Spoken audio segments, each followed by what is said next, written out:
So today we stocked a very unique and special cutthroat trout into a fishless section of Newland Creek.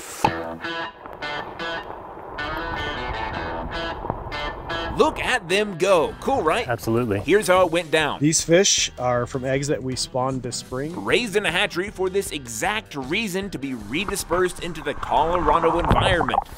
Ooh, that's cold. But to do that, they have to be transported, apparently in bags. Each bag has 1 gallon of water, 1 cup of ice, and then we fill the rest of the bag with oxygen. Those bags then go into other bigger bags. So they are double bagged. For more transport. How often do you guys hike fish down to a creek? Over the course of a year, this isn't something that's uncommon. But before putting the fish into their new creek home just down the way, I'm gonna go get one of those guys to bring a bag down. they have to do some checks. So right now we're checking the temperature and the pH of the water in the creek, and then we're gonna check the temperature of the water in the bag as well to make sure they're close enough so we can stock these fish out and know that they'll be healthy. And now, Is that bag of fish heavy? with everything in order, Actually, our temperatures are only 2 degrees apart. it's go time.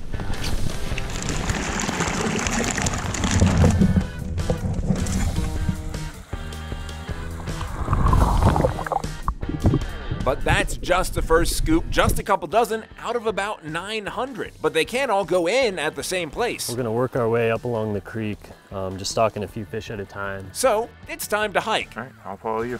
Okay. On the road, there's nothing to do but walk I hear a sloshing from the backpack. and talk. They'll be fine in there with a little bit of sloshing around. The first question up, why are we hiking these fish to this place? Well, we had a major wildfire in 2016 right on top of this identified unique population of cutthroat trout. Unique here meaning that as far as CPW is concerned, these fish can't be found anywhere else. This was the only known population. So CPW swooped in. We removed what we thought was about half of the population, and we left half with the chance that they may be able to persist. But unfortunately, heavy rains on the burn scar led to disaster for the fish that remain. Ash flow, debris flow, and since that time, we have been unable to find any of those cutthroat trout in that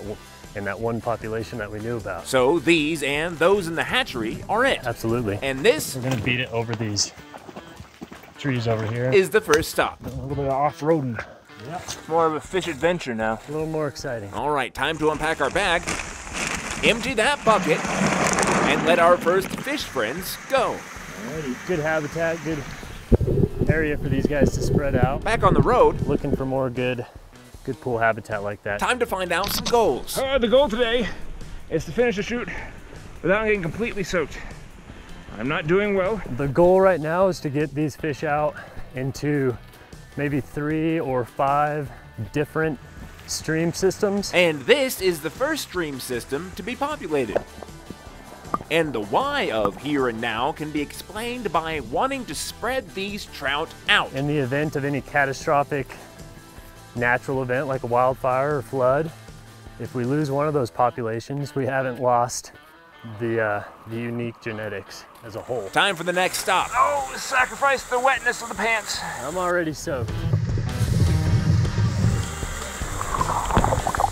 Pretty nice spot to hang out for fish. On the road again. Ready? I'm ready. All right. Let's talk big picture for this project that's already been going for 2.5 years now. The goal is just to have more miles, more wild native fish populations in our state. And piece by piece, we're trying to make that happen. All right, what drop number is this? 3, 4? Yeah, this is our 3rd drop zone so far. And the drop is at a grotto, maybe a small cave, What's the proper word? Cranny? a sweet swimming hole, regardless of name. Fish coming in. Time to wrap it all up. Now earlier, it was said that the area was made fishless. Correct. Before coming in and actually putting these fish in today, we took some time and did what's called a reclamation project, where we came in and removed all the fish that were present prior, so that we knew that this was a fishless environment. So when we put these cutthroats in, they wouldn't have any other species to compete with. And while my camera might have been trained on Mike for our fish hiking adventure, Certainly not turning out to be a normal day at the office. it took a village, a small army of biologists, and dedicated CPW staff to save these fish. An effort like this isn't just one biologist, that's for sure. And finally, These are the last of the fish, and we're gonna put them in this nice pond habitat. The job is done, the fish are in the pond, and we're away. but for this group, for this hover of trout, fun trivia term, it's all just getting started and looking to go swimmingly. We got the fish out, they all looked happy and healthy, so that was the goal. Of course, there will be checkups. These fish are gonna be on their own, and we'll be checking back on them year after year to see how they're doing. But for the most part, like a wise surgeon fish from an animated Pixar movie once said, they'll just have to keep swimming and, of course, repopulating. That's a given. Where are we going next?